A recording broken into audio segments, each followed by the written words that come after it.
25 crore mobile phone user हैं, जिसमें से 90% प्रीपेड प्लान के यूजर हैं। सर, आज मैं प्रीपेड प्लान के जो मोबाइल यूजर्स हैं उनकी ओर से दो समस्याएं उठाना चाहता हूं। सर, पहली समस्या है कि रिचार्ज खत्म होने के बाद आउटगोइंग के साथ साथ इनकमिंग कॉल का भी बंद होना। सर, जब प्रीपेड प्लान एक्सपायर होता है या मोबाइल रिचार्ज की वैलिडिटी खत्म होती है तो आपकी आवाज बंद कर दी जाती है। फोन मेरा, सिम कार्ड मेरा, नंबर मेरा, तो सर रिचार्ज खत्म होने के बाद आउटगोइंग कॉल बंद होना समझ आता है, लेकिन इनकमिंग कॉल बंद होना सरासर मनमानी है।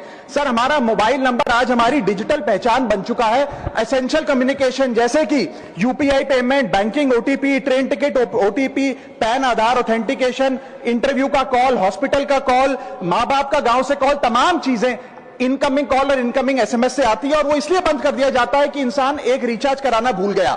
सर, इनकमिंग कॉल बंद करना is not stopping of a service, ये हमारे राइट टू कम्युनिकेशन को स्टॉप करने जैसा है। सर, जैसे आपका आधार कार्ड इसलिए एक्सपायर नहीं हो जाता कि आपने डिटेल अपडेट नहीं करी, या आपका बैंक का खाता इसलिए बंद नहीं हो जाता कि आपने मंथली डिपॉजिट जमा नहीं किया, या आपका वोटर आईडी इसलिए सस्पेंड नहीं हो जाता कि आप एक चुनाव में वोट डालना भूल गए। ठीक उसी तरह आपका मोबाइल नंबर इसलिए सस्पेंड और डीएक्टिवेट नहीं होना चाहिए कि आप एक रिचार्ज भूल गए। सर, मैं सदन में फ्री आउटगोइंग की मांग नहीं कर रहा, फ्री डेटा की मांग नहीं कर रहा, लेकिन इनकमिंग कॉल फैसिलिटी की गारंटी होनी चाहिए। मेरी 3 स्पेसिफिक मांग है। पहली, प्रीपेड मोबाइल कनेक्शन में इनकमिंग कॉल और इनकमिंग एसएमएस कम से कम 1 साल तक कंटिन्यू रहे, चलता रहे from the date of the last recharge, ताकि एसेंशियल कम्युनिकेशन चलती रहे। दूसरी, deactivation of the mobile number after 3 years. ऐसा ना हो कि आपका मोबाइल नंबर किसी को आपका मोबाइल नंबर बंद करके किसी और को अलॉट कर दिया जाए। कम से कम 3 साल का ग्रेस पीरियड देना चाहिए from the date of the last recharge. And third demand, mobile operator should introduce a low cost